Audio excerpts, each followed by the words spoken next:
أعوذ بالله من الشيطان الرجيم بسم الله الرحمن الرحيم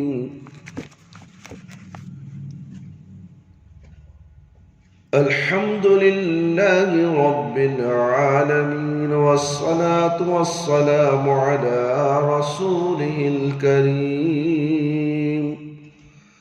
أما بعد ادائیگی قرض کی خواہش انسانی پریشانیوں میں ایک بہت بڑی پریشانی بندے کا مقروض ہونا ہے، یعنی قرضدار بن جانا۔ قرض بندے کے لیے رات کی بے چینی اور دن کی شرمندگی ہے۔ اس لیے نبی کریم صلی اللہ علیہ وسلم قرض سے بہت زیادہ پناہ مانگا کرتے تھے۔ عائشہ رضی اللہ عنہا بیان فرماتی ہیں کہ رسول اللہ صلی اللہ علیہ وسلم نے فرمایا: اللہم انی اعوذ بک من عذاب القبر واعوذ بک من فتنة المسیح الدجال واعوذ بک من فتنة المحیا وفتنة الممات اللهم إني أعوذ بك من المأثم والمغرم۔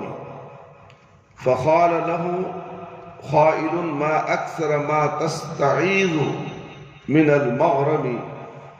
فقال: إن الرجل إذا غرم حدث فكذب ووعد ما خلف۔ صحیح بخاری کتاب الاذان میں اس کا ذکر کیا گیا ہے۔ اس حدیث کو: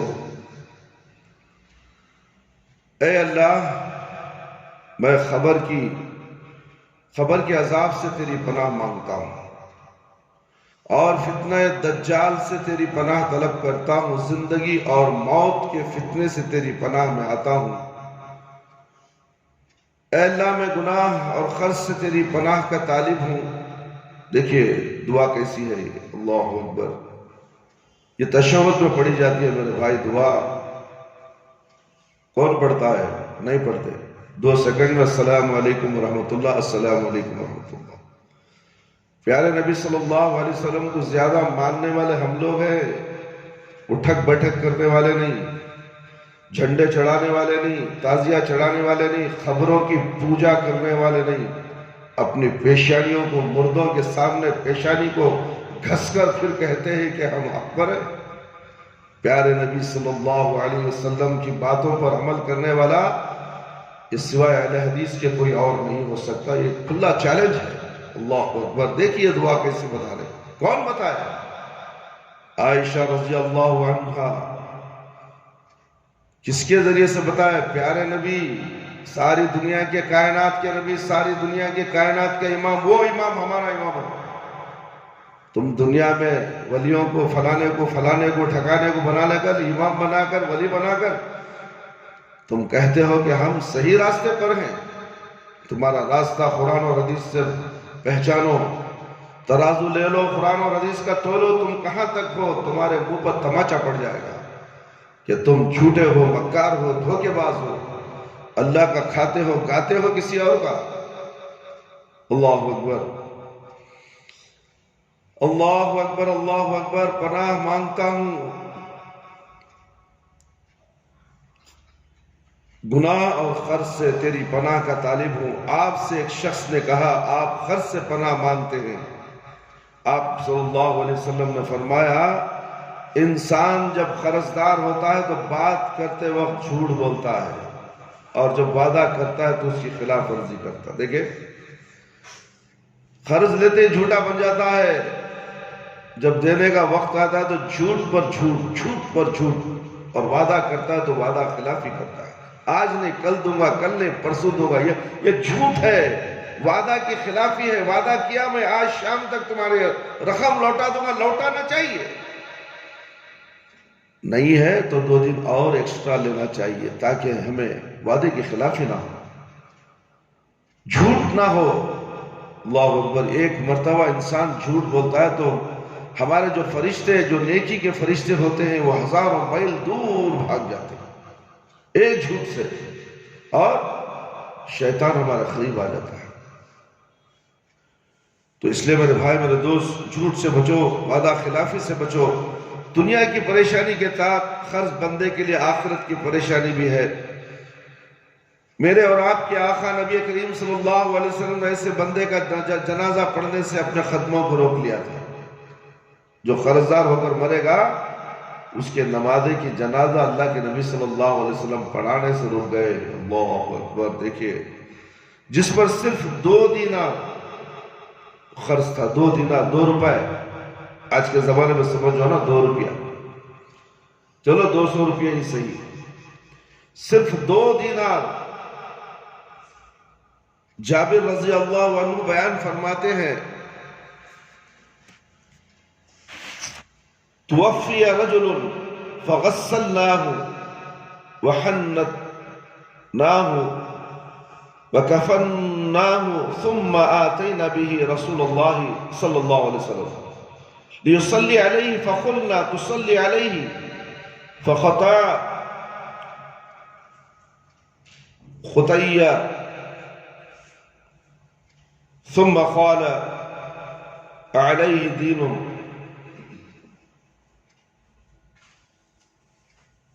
قلنا دينارا فانصرف فتحملهما أبو قتادة فآتيناه فقال أبو قتادة الديناران علي فقال رسول الله صلى الله عليه وسلم حق الغربي حق الغريم وبريء منهما الميت قال نعم فصل عليه ثم قال بعد ذلك بيوم ما فعل دينار قلت إنما مات أمس قال فعاد إليه من الغد فقال قد خضيتهما فقال رسول الله صلى الله عليه وسلم الآن بردت جلدته۔ مسند احمد کی روایت ہے میرے بھائی میرے دوست، ایک شخص کا انتقال ہوا،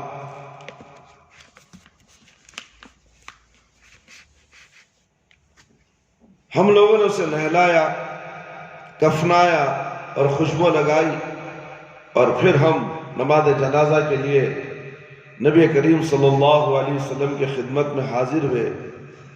ہم نے آپ سے نماز کی درخواست کی تو آپ صلی اللہ علیہ وسلم ایک قدم چلے اور پوچھا اس کے ذمے کچھ قرض ہے؟ آج کو ساتھ امام پوچھ رہا ہے، اہل حدیث کے امام بھی نہیں پوچھ رہی، یہ سنت پر کوئی بھی عمل نہیں کرتا۔ اکا دکا ہوں گے، اللہ ماشاءاللہ ہم نہیں بول سکتے کیونکہ غیب کا علم ہمیں نہیں ہے، اکا دکا ہوں گے، مگر اکثر ہم دیکھا جاتا ہے کہ جب جنازے کی نماز میں جاتا ہے کوئی اعلان نہیں ہوتا۔ اعلان کرنا چاہیے، یہ قرضدار ہے، اس کا ذمہ دار کون ہے؟ باپ مر گیا، بیٹا ہے آ گیا ہے، ہاں ہمارے باپ کی قرضداری ہے، میں اس کا ذمہ دار ہوں، میں ذمہ لیتا ہوں، میں قرض ادا کروں گا جب نمازے کی نماز پڑھی جائے گی، ورنہ تو جنازے کی نماز ہی نہیں ہے میرے بھائی میرے دوست قرضدار کے لیے۔ قرض کی ذمہ داری بڑی خطرناک ذمہ داری ہے، لوگ آنکھ بن کے قرض پر قرض، نیت دینے کی نہیں، اگر لینے کے وقت دینے کی نیت رہی تو اللہ رب العالمین اس کا راستہ نکال دیتے ہیں۔ لینے کے وقت ہی دل میں دھوکہ ہے کہ اسے ٹھکاؤں گا، اسے دھوکہ دوں گا، اس کا پیسہ کھا جاؤں گا، تو پھر اسے راستہ نہیں ملے گا دینے کا، اور اسی طرح وہ قرضدار ہو کر اس دنیا سے چلا جائے گا۔ تو ہمیں چاہیے کیا؟ قرض کی ادائیگی کی فکر کرے، اگر لینا ہے تو قرض کی ادائیگی کی فکر کرتے ہوئے نیت اچھی رکھیے تو اللہ رب العالمین ساتھ دیں گے۔ اللہ کے نبی صلی اللہ علیہ وسلم اس کے ذمے کچھ قرض ہے، اللہ کے نبی نے پوچھا، ہم نے کہا اس کے ذمے 2 دینار ہے، 2 دینار۔ آپ صلی اللہ علیہ وسلم واپس لوٹ گئے تو ابو قتادہ رضی اللہ عنہ نے ان اشرفیوں کی ادائیگی کی ذمہ داری اپنے اوپر لے لی۔ اللہ اکبر! دیکھیں، ایک صحابی اللہ کے نبی پلٹتے نہیں، اس کی ذمہ داری میں لے رہا ہوں، الحمدللہ ہے کوئی آدمی نہیں، یہ ہونے خرچ پریاس ہوئی ہمیں کچھ دینا. اپنی بیٹی کی شادی پہ کروڑوں روپے لٹا دے گا مگر یہاں قرض دار ہے اسے چھٹکارا دینے کے لیے تیار نہیں. اپنی انا کے لیے، اپنی شان کے لیے، اپنی ناک اونچی کرنے کے لیے ہزاروں روپے برباد کر دے گا. 11ویں میں فاتحہ میں نہ جانے کن کن چیزوں میں بری بلاؤں میں اپنے پیسے کو برباد کر دے گا مگر کسی بندے کو اس کی موت کے بعد بھی اس کا چھٹکارا دلانے کے لیے کوئی یہ نہیں کہتا کہ میں اس کا قرض ادا کروں. اس وقت اگر یہ کہہ دے تو اللہ اکبر، اس کا کتنا بڑا رتبہ، کتنا بڑا مقام اللہ رب العالمین کے پاس ہوگا. اسے آزاد کر دیا اس آدمی نے، ورنہ تو جہنم کی آگ، دہکتی ہوئی آگ میں سے جلنا ہے مرنے کے بعد.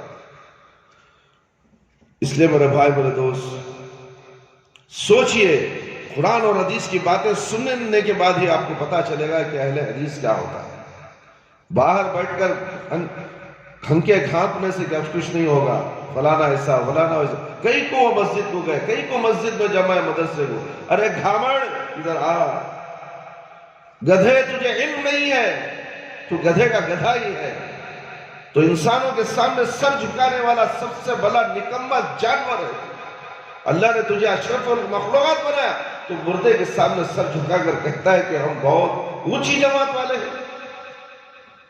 یہ بھی انسان ہے، کیڑے مکوڑوں سے، جراثیم سے بھی بدتر انسان. اللہ کے اس بات کا کوئی مقام نہیں. کہہ لینے دو کہہ لینے والے، مگر یہ ہماری جماعت تھوڑی جماعت قیامت تک رہے گی، اور یہ جماعت جنت کو جانے والی جماعت. عقیدہ صحیح نہیں ہے، نمازیں پڑھتے رہو، حجیں کرتے رہو، صدقہ کرتے رہو، خیرات کرتے رہو، جاؤ گے جہنم میں. عقیدے کی اصلاح کرو. انشاءاللہ آج جمعہ کے دن عقیدے کے تعلق سے، عقیدے کی تعریف کے تعلق سے آج بیان ہوگا انشاءاللہ. اس کے بعد بھی اس کی 2-3 کڑی ہوں گی. شاید اللہ تعالیٰ عقیدے کی اصلاح کرنے والے اصلاح کر لے، اللہ ماشاءاللہ. پھر وہ صحابی ابو قتادہ رضی اللہ عنہ نے ان اشرفوں کی ادائیگی کی ذمہ داری اپنے اوپر لے لی. ہم لوگ دوبارہ آپ صلی اللہ علیہ وسلم کی خدمت میں حاضر ہوئے، اور ابو قتادہ رضی اللہ عنہ نے عرض کیا وہ 2 دینار میں اپنے ذمہ لیتا ہوں. آپ صلی اللہ علیہ وسلم نے فرمایا معمولی 2 دینار نہیں میرے بھائی، یہ 1 دینار کمانا بھی اس وقت بڑی مشکل کا کام تھا. سمجھ میں آ رہا ہے؟ کروڑوں روپے کمانے کے برابر تھا 1 دینار. اس وقت وہ 2 دینار کی ذمہ داری لینا معمولی بات نہیں. جنت کو خریدنے کا معاملہ ہے، جنت خرید لیا جاتا ہے. سودا کرو تو یہ سودا کرو، جنت خریدنے کا سودا کرو، آخرت کا سودا کرو، میدان حشر سے بچنے کا سودا کرو، میدان حشر کی رسوائی اور ذلیل و خوار ہونے سے بچنے کا سودا کرو.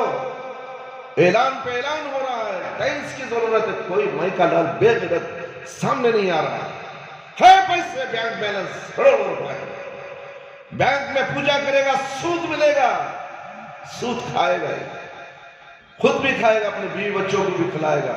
وہ پیسہ نکال کر مسجد کے لیے 70 پر 5 ٹائل کے باکس ہونا اعلان ہو گیا اللہ کی طرف سے. مگر مسلمانوں کے کانوں میں جو یہاں تک کہ ہم نے کہہ دیا کہ اگر تمہارا کوئی ساتھی مالدار ہے تو اس سے کہو، اگر وہ خرچ کر دے تو اس کا اجر تمہیں بھی ملے گا. مگر یہ بے غیرت مسلمان، کہوں تو کیا کہوں میرے بھائی میرے دوست، اللہ کے گھر کے لیے خرچ کرنے کے لیے تیار نہیں ہے، اپنے لیے خرچ کرنے کے لیے تیار نہیں ہے، قیامت کے عذاب سے بچنے کے لیے تیار نہیں ہے، تو کسی کا قرض کیا ادا کریں گے؟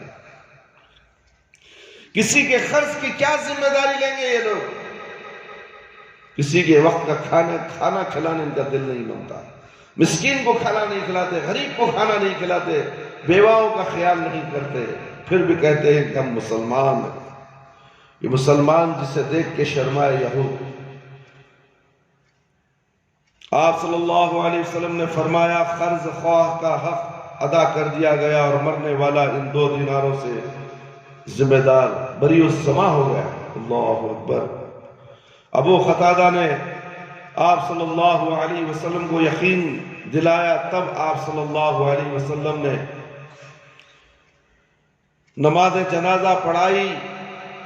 اسے اگلے دن آپ صلی اللہ علیہ وسلم نے پھر پوچھا وہ 2 دیناروں کا معاملہ کیا ہوا؟ اگر ہمیں آج پوچھ ڈالو تو کیا جی وعدہ کرے تھے نا تمہیں دیتی کرو کب تک دے، ارے کیا جی پیچھے پڑ رہے ہیں، وعدہ ہوا جنازے کی نماز ہو گئی، پھر اللہ کے نبی پوچھ رہے ہیں کیا ہوا 2 دینار کا دیے؟ واہ، آج پوچھو، پوچھ ڈالو تمہیں خیر نہیں تمہاری، دیتی کر بولے نہیں کرتی گئے نہیں، کیا پیچھے پڑی اسے؟ نہیں میرے بھائی، ایسے الفاظ کبھی بھی استعمال کرو، تمہارے کرنے کے باوجود تمہاری نیکیاں ضائع ہو جائیں گی۔ اگر تمہارے زبان سے ناشکری کے الفاظ آ گئے، سستی اور کاہلی بخیلی کے الفاظ آ گئے تو تمہارے برباد ہو جائیں گے نیکیاں جو تم نے شروع سے کمائی تھی، عمر بالغ ہونے کے بعد سے جو تم نے نیکیاں کری تھی، تھوڑے سے لفظ غلط نکلنے سے شیطان طاقتا رہا کہ تاکہ تمہاری زبان سے کوئی غلط نکل جائے اور تمہارے اعمال ضائع ہو جائیں۔ اعمال ضائع ہونے کے دکھتے نہیں ہیں، یہ یقین کرنا چاہیے، کیونکہ اللہ کے نبی صلی اللہ علیہ وسلم نے بتایا تمہارے اعمال برباد ہو جائیں گے۔ تمہیں نظر تھوڑی آتے ہیں، تم سمجھتے ہو کیوں کئی کو برباد ہوئے تھے، میرے عمل میں ہی کریا سو، یہ لوگ بولت برباد، میں نہیں بول رہا ہوں، اللہ کے نبی صلی اللہ علیہ وسلم بول رہا ہوں۔ اللہ کے نبی صلی اللہ علیہ وسلم کی کوئی بات غلط نہیں، کوئی بات جھوٹ نہیں، ہر بات سچی ہوتی ہے۔ ابو قتادہ نے آپ کو یقین دلایا، تب آپ صلی اللہ علیہ وسلم نے نماز جنازہ پڑھائی، اس سے اگلے دن آپ نے پھر پوچھا وہ دیناروں کا معاملہ کیا ہوا؟ میں نے عرض کیا کل ہی اس کا انتقال ہوا ہے، آج کل میں ادا ہو جائیں گے۔ آپ صلی اللہ علیہ وسلم نے اگلے روز پھر پوچھا، ابو قتادہ رضی اللہ عنہ نے جواب دیا میں نے وہ ادا کر دیا، دوسری بات کا جواب میں نے ادا کر دیا۔ اللہ اکبر، یہ ہونا چاہیے۔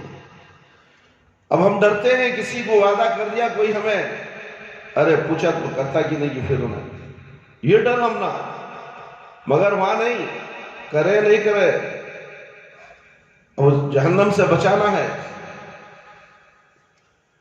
2 مرتبہ سوال کے بعد دوسری بار جواب آ گیا، میں نے ادا کر دیا۔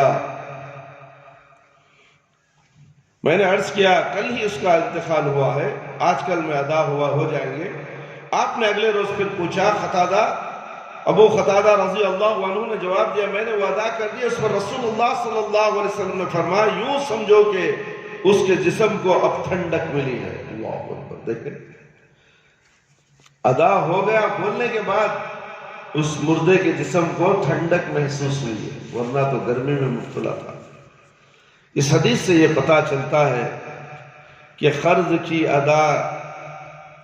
کی ذمہ داری اگر کوئی اٹھا لے تو نماز ادا ہو جاتی ہے، لیکن میت کا معاملہ اتنی دیر تک اللہ کے ہاں اٹکا رہتا ہے۔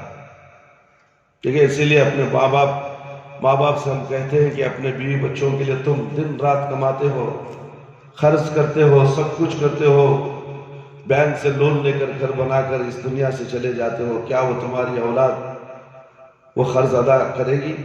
بینک سے چھٹکارا دلائی، وہ بھی سود کا پیسہ، گھر کے اندر میت ہے، کیا حالت ہوتی ہوگی وہ میت کی، سود کے گھر کے اندر مر گیا ہے۔ اللہ اکبر، اللہ اکبر، اسے نجات نہیں ہے میرے بھائی۔ اور مرنے کے بعد تو یہ اپنے خوشی میں محسوس ہو جائیں گے کہ ہمارے باپ اتنی دولت چھوڑ ہو گئے، اب اس کا بٹوارا یہ تیرا یہ میرا نہیں تو قتل و غارت گری، فساد، جھگڑے۔ اگر علم ہے تو علم کے ذریعے سے اس کے اندر فساد نہیں ہوگا۔ سب سے پہلے ماں باپ کی جائیداد کے اندر سب سے پہلے کیا کرنا چاہیے؟ تقسیم ہونے سے پہلے یہ کرنا چاہیے کہ ان کا حق کیا تھا، ماں باپ میرے باپ کا قرض تھا یا تھا کیا تھا، پہلے اس قرض کی ادائیگی کرو۔ بینک سے لون ہے تو پہلے پراپرٹی کو بیچنا ہے اور بینک کا لون ختم کر کے قرض کی ادائیگی کر کے اس کے بعد جو رقم بچتی ہے اس میں تقسیم ہو۔ ہے کوئی کرنے والا؟ تو پھر ہم اپنے اولاد کے لیے کیا کریں؟ اسی لیے ہم کہتے ہیں کہ اپنی اولاد کو دینی تعلیم سے آراستہ کرو تاکہ مرنے کے بعد تمہارے بچے تمہارے لیے فائدہ پہنچائیں۔ سننے کے لیے تیار نہیں، یہ مسجد کو جاؤ نہ کو، وہ مسجد کو جاؤ نہ کو، ٹھکانے مسجد کو جاؤ، ارے بیٹھ اس مسجد میں سن کس کی بات ہوتی ہے یہاں۔ سوائے اللہ کے اور اللہ کے نبی صلی اللہ علیہ وسلم کے کسی پیر مرشد فقیر، اللہ اکبر، میں کیا بتاؤں؟ ہم کو برا بھلا کہتے ہو، گنے چنے چند بچے آتے ہیں اس سے بھی روکنے کی کوشش کرتے ہو۔ اہل حدیث کے مسجدوں میں سب سے بہترین مسجد مسجد تقویٰ ہے۔ اس مسجد سے اہل حدیث کو بھی چڑھے، میں منہ پہ بولتا ہوں، یہ ڈھکوسلے اہل حدیث ہے، یہ ڈھونگی اہل حدیث ہے، منافق اہل حدیث ہے۔ تقویٰ میں ڈالے، کہیں ڈالے وہاں، عثمان غنی میں ڈالنا نہیں۔ یہ کون کہتا ہے؟ یہ اہل حدیث کہتا ہے۔ شرم آنی چاہیے، ایک مسجد کے مخالفت میں تم دوسری مسجد بنا کر مصلیوں کو ٹکڑے ٹکڑے کر کے اللہ تعالیٰ تمہارے ٹکڑے ٹکڑے کرے گا، اور وہ بھی چرچ کے بعد نماز پڑھتے ہو۔ شرم آنی چاہیے تمہیں، وہ پڑھنے والے مصلیوں کو بھی شرم آنی چاہیے۔ جمعہ کے دن بھجن پڑھتا تم بیان دیتے ہو، اور بیان جلدی جلدی ختم کرتے ہو کیونکہ بھجن شروع ہے۔ شرم نہیں ہے؟ جوتا لے کے مارو شیطان مردود کو، جس نے اس جگہ پر مسجد بنی اس کا ساتھ تم دیتے ہو، اور تم بھی وہی ہو جو اس نے کیا۔ پھر کہتے ہو تقویٰ کو مت جاؤ، تقویٰ کو مت جاؤ، تقویٰ کو مت جاؤ۔ یہ تقویٰ تو ہی ہے تمہیں جہنم سے بچانے والا۔ اس سے نفرت، افسوس افسوس افسوس میرے بھائی میرے دوست، کبھی کوئی اس مسجد کے خلاف بولتا تو میرا خون کھول جاتا ہے، میں سننے سے برداشت نہیں کرتا۔ نام ہی تقویٰ ہے، تقویٰ کے معنی ہے اللہ سے ڈرنا، اللہ سے ڈرنا۔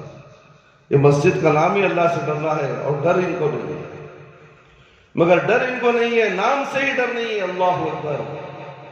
اس کے خلاف ابھی بھی چل رہی ہے کارستانی، ابھی بھی چل رہی ہے، کوئی آگے نہیں آتا ہے۔ نام کیا ہے؟ نماز، فجر کی نماز کے بارے میں بولو، سب پتلی گلی سے بھاگتی ہیں۔ دشمنی کس سے؟ فجر کی نماز سے۔ نہیں میرے بھائی، ایسا نہیں کرنا چاہیے۔ آپ اہل حدیث ہونے کے بعد آپ کو اللہ سے ڈرنا چاہیے، کسی مسجد سے، کسی مسجد کے ذمہ دار سے ڈرنا نہیں چاہیے۔ مسجد کا ذمہ دار ہو یا امام ہو یا خطیب ہو، کہتا ہے تمہارے بھلے کے لیے کہتا ہے، تم تھوڑی دیر کے لیے خاموشی اختیار کرو اور عمل کرو، تمہارا عمل تمہیں جنت کو لے جائے گا۔ تم اگر بے عمل ہو تو کیسے یقین کر سکتے ہو کہ میں جنت کو جاؤں گا؟ میں فجر کی نماز میں سو رہا ہوں، پھر برکت کیسے آئے گی؟ خرچ کی ادائیگی کیسے ہوگی؟ آپ خرچ کے اوپر خرچ چڑھتے جائے گا آپ کے۔ ایک دن ایسا بھی آ جائے گا کہ آپ خودکشی کر لیں گے، حرام موت مر جائیں گے۔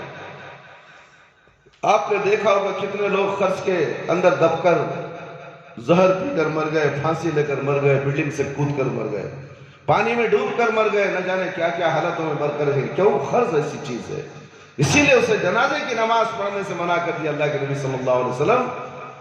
یہاں تو بچ جائے گا مر کے، وہاں تو بچنے والا نہیں ہے، وہاں تو ہمیشہ ہمیشہ جلنا ہے۔ لیکن میت کا معاملہ اتنی دیر تک اللہ کے ہاں اٹکا رہتا ہے جب تک قرض ادا نہ ہو جائے۔ اس لیے تو نبی کریم صلی اللہ علیہ وسلم نے فرمایا، اب میت کو سکون پہنچا ہے تو رسم سمجھ کر اعلان کر دینا کہ اس آدمی کے خرچ کی ذمہ داری مجھ پر ہے، رسم کے طور پر سب کے سامنے اعلان کر ڈالنا، جیسا کہ نکاح کے ٹیمپو اعلان کرتا نہیں، 1,50,500 روپیہ مہر ادا کرتا ہوں، اعلان کرتا ہے مگر دیتا نہیں دیتا۔ نوشو مر گا تو اس کے گھر والے جھوٹ لے لگا سامنے کھڑا کرو، بخش دالی کر کو بول ماں، بخش دالی کر کو بول ماں، بخش دالی کر کو بول ماں، پورے رو کو بخش دالی کرتے۔ کیا اس سے بخش جائے گا؟ ہرگز بخشے گا نہیں۔ وہ مہر تو حق ہے، اگر نہیں ہے مہر ادا کرے گا تو وہ زانی ہے، زانی زنا کر رہا۔ پھر اس زنا کے بچے کیا ہوں گے؟ ناکارہ ہوں گے۔ سمجھ میں آ رہی ہے بات؟ سوچو ذرا۔ تو اس لیے مہر ابھی کسی نے ادا نہیں کی ہے تو فوراً ادا کر دے، اپنی ذمہ داری سے ہاتھ دھو لے۔ اگر بیوی ان پڑھ ہے تو اسے کچھ قرآن اور حدیث کی باتیں سکھا کر اسے علم دے دے اور نیت کر لے، اسے بول دے کہ میں تجھے مہر کے عوض میں نے 2 صورتیں 4 صورتیں کچھ احادیث یاد کرا رہا ہوں، تو یاد کر لے، اس پر عمل کر لے تو مہر ادا ہو جائے۔ کچھ بھی اگر نہیں ہے اس کے پاس تو یہ بھی کر سکتا ہے، تو کہاں تک اس کی ذمہ داری ہے؟ مگر یہ لوگ کہتے ہیں کہ نہیں، مہر بخشوا لیں گے۔ جو لوگ کا پیسہ لے کو کھا گئے، مہر کے پیسے کھا گئے، دینا سے اس کا حق ہو، وہ دینا لے، بس لینے کا بھی حق نہیں ہے۔ اگر بیوی دے تو لے لے، نہیں تو نہیں، زبردستی نہیں، مار ڈال تو دے گے پیسے نہیں ہے بھائی۔ تو شادی سے پہلے، شادی نکاح سے پہلے ہی دفتر کے پاس، قاضی صاحب کے پاس وہ رقم ادا کر دے، تاکہ وہ رقم اس کے لڑکی کے باپ کے حوالے کر دے اور لڑکی کا باپ لڑکی کے حوالے کر دے، تو لڑکی حلال ہو جائے گی۔ ورنہ تو معاملہ تمہارے آنکھوں کے سامنے، حلال کے بعد کیا ہو سکتی ہے میں بول نہیں سکتا۔ اللہ رحم فرمائے، ہم مسلمانوں پر اکثر گھرانوں میں یہ قرض بھی، یہ بھی ایک قرض ہے میرے بھائی میرے دوست، اسے فوراً ادا کر دو، جتنا جلد ہو سکے ادا کر دو، یہ تمہارے لیے بہتر ہے۔ آدمی کے قرض کی ذمہ داری مجھ پر ہے، اس پر معاملے کو سالوں لٹکائے رکھنا کسی طور پر بھی درست نہیں۔ قرض کا معاملہ اتنا سنگین ہے کہ کسی کا شہید ہونا بھی اسے قرض کے بوجھ سے نجات نہیں دلا سکتا۔ اگر شہید بھی ہے، اللہ کی راہ میں شہید ہو گیا ہے، مگر قرض اگر ہے تو وہ شہید نہیں کہلاتا۔ جب تک کہ اس کا قرض ادا نہ کر دے، اس کے بعد ہی وہ شہید کہلائے گا۔ اس لیے میرے بھائی میرے دوست، اور بھی بہت سی باتیں ہیں۔ رسول اللہ صلی اللہ علیہ وسلم مسجد نبوی کے اس صحن میں تھے جہاں جنازے لا کر رکھے جاتے تھے۔ اچانک آپ صلی اللہ علیہ وسلم نے اپنی نظر آسمان کی طرف اٹھائی، پھر اپنی نظر جھکا لی اور اپنا ہاتھ پیشانی پر رکھ کر انتہائی تعجب کے عالم میں فرمایا، سبحان اللہ، کس قدر سختی نازل ہوئی ہے۔ راوی کہتے ہیں کہ ہم سمجھ گئے کوئی خاص بات پیش آنے والی ہے، اور خاموش ہو گئے، یہاں تک کہ پورا ایک دن گزر کر دوسرا دن ہوا تو میں نے رسول اللہ صلی اللہ علیہ وسلم سے دریافت کیا وہ کیا سختی ہے جو نازل ہوئی ہے۔ ارشاد فرمایا آپ صلی اللہ علیہ وسلم نے قرض کے بارے میں، وہ سختی نازل ہوئی ہے، قسم ہے اس ذات پاک کی جس کے قبضے میں محمد صلی اللہ علیہ وسلم کی جان ہے، اگر کوئی شخص اللہ کی راہ میں جہاد کرتے ہوئے مارا جائے، پھر وہ زندہ ہو، پھر اللہ کی راہ میں مارا جائے، پھر وہ زندہ ہو، پھر اللہ کی راہ میں مارا جائے، اور اس پر قرض ہو تو وہ اس وقت تک جنت میں داخل نہیں ہوگا جب تک کہ اس کا قرض ادا نہ کر دیا جائے۔ 3 مرتبہ مرنے کے بعد پھر زندہ ہو، پھر شہید کہلائے، پھر جہاد میں جائے، موت آ جائے، 3 مرتبہ بھی، مگر جب تک کہ اس کا قرض نہیں، وہ جنت میں جانے والا نہیں۔ سوچو میرے بھائی، جب فیصلہ ہو جائے گا، قیامت آ جائے گی، سور پھونک دیا جائے گا، میدان حشر میں فیصلے کا دن ہوگا، تو کیا اس وقت نجات مل جائے گی؟